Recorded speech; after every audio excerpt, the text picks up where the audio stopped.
இவ்வளோ பெரியதான world war ஒன்று start ஆக போதுன்னு அவன் சொல்கிறான். நியூக்ளியர் வாருக்கு இன்னும் 90 செகண்ட்ஸ் தான் இருக்குன்னு அனௌன்ஸ் பண்ணியிருக்கான். அந்த வேர்ல்டு கிளாக்னு ஒன்று வச்சிருப்பாங்க, நியூக்ளியர் வார் கிளாக்கு. அதுக்கு முந்தி 30 மினிட்ஸ் இருந்துச்சு, அப்புறம் 10 மினிட்ஸ்னா இப்போ 90 செகண்ட்ஸ் தான் இருக்கான். அவ்வளோ வேகமாக வார் தொடங்குறதுக்கு வாய்ப்பு இருக்குன்னு பிரிட்டன் நேற்று அனௌன்ஸ் பண்ணிட்டான் மக்களுக்கு. போன வாரம் எல்லாருமே ஒரு தேவையான அளவுக்கு 6 மாதத்துக்கு தேவையான சாப்பாடு என்னென்ன முடியுமோ டிண்டு ஃபுட் வாங்கி வச்சுக்கோங்கன்னு அனௌன்ஸ் பண்ணியிருக்கிறான். சுவிட்சர்லாண்டு 100% பங்கர்ஸ் ரெடி பண்ணி கொடுத்துறான் மக்களுக்கு. இதெல்லாம் ஏன் சும்மா செய்கிறானா? விளையாட்டுக்கு செய்கிறானா கவர்மெண்ட்டு? இவ்வளோ செலவு பண்ணி செய்வானா? சும்மா செய்வானா கவர்மெண்ட்டு? அத்தனை பேரும் ரெடி ஆகிட்டு இருக்கிறான். ரெடி ஆகாத ஒரே ஆள் யாருன்னா சர்ச்சு. சர்ச்சு என்ன சொல்லும் தெரியுமா? அதெல்லாம் நடக்காது. கர்த்தர் கிருபை உள்ளவர், இரக்கத்தின் தேவன், அதை அனுமதிக்க மாட்டார்.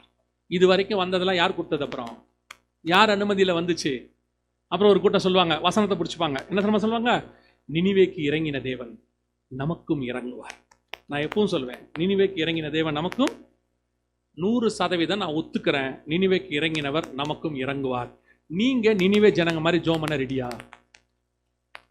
இரவும் பகலும் 40 நாள் புசியாமலும் குடியாமலும் வீட்டில் இருக்கிற ராஜாலிருந்து ஆடு மாடு நாய்க்குட்டி வரைக்கும் தண்ணி குடிக்கல. உங்களால் முடியுமா? உங்களால் சர்ச்சுக்கு பிஸ்கெட் பாக்கெட்டே இல்லாமல் வர முடியாது. சர்ச்சில் வந்தே பபுல்கம் என்ற குரூப். நீங்கள் இங்கே வரும்போதே எல்லாத்தையும் அள்ளிக்கிட்டு வர குரூப்பு. கேட்டால் சொல்லுவீங்க எனக்கு இல்லை, பிள்ளைக்கு. அதுக்கு 2 கொடுத்துட்டு மிச்ச மீதியை வாயில் போட்டு பேசுகிற நான் சும்மா இருக்கேன் 1.5 மணி நேரமாக உட்காந்து கேட்கறதெல்லாம் மென்னுக்கிட்டு. என்ன செய்ய? உங்களால் சர்ச்சுக்கே சாப்பாடெல்லாம் வர முடியாது. இப்போ நாங்கள் எந்த அளவுக்கு ஆளாயிட்டோன்னா, உங்களை உபவாச ஜபத்துக்கு கூப்பிடும் போது நிறைய இடங்கள்ல உபவாச ஜபத்துக்கு கூப்பிடும்போது கீழே போடுறாங்க, முடிவிலே உணவு வழங்கப்படும். சாப்பாடு கொடுக்குறோன்னு கூப்பிட்டாதான் உபவாசக்கத்தையே வரீங்க. நீங்க நினிவே ஜனங்களா? நீங்க உங்களெல்லாம் பார்த்தா அன்னைக்கு ஆண்டவர் அழிச்சிருவாரு. அவனையாவது 40 நாள் பார்த்தாராமா, நம்மளெல்லாம் பார்த்தா 4 மணி நேரத்தில் க்ளோஸ் பண்ணிடுவார்.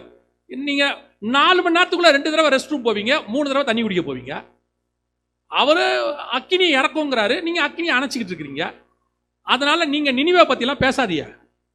நினிவே பத்தி பேசுறதுக்கு நம்மளால முடியாது.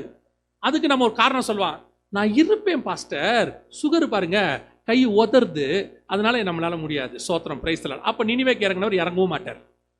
அதனால நீங்க அந்த பேச்செல்லாம் விட்டுட்டு இதுக்கு நடுவில் நடக்க போற வருகையில எப்படி போலான்றதை மட்டும் பாருங்க. இது நடக்காது, அது ஆகாது, யுத்தம் வராது. இவங்க என்ன பிரச்சனைனா, இவன் போகிறதுக்கு ரெடி இல்லை, அதனால இதெல்லாம் வராதுன்னு சொல்லிட்டு இருக்காங்க.